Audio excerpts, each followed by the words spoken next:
Hello बच्चे लोग, तो आज हम ABCD सीखेंगे। बहुत ही आसान है, ठीक है। तो चलो शुरू करते हैं। A for apple, A for apple, apple यानी सेब। B for ball, B for ball, ball यानी गेंद। C for cat, C for cat, cat यानी बिल्ली। D for dog, D for dog, dog यानी कुत्ता।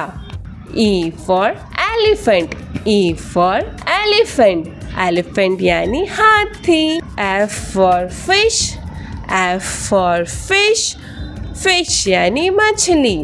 G for gun, G for gun, gun यानी बंदूक। H for hen, H for hen, hen यानी मुर्गी। I for ice cream, I for ice cream, ice cream यानी कुल्फी।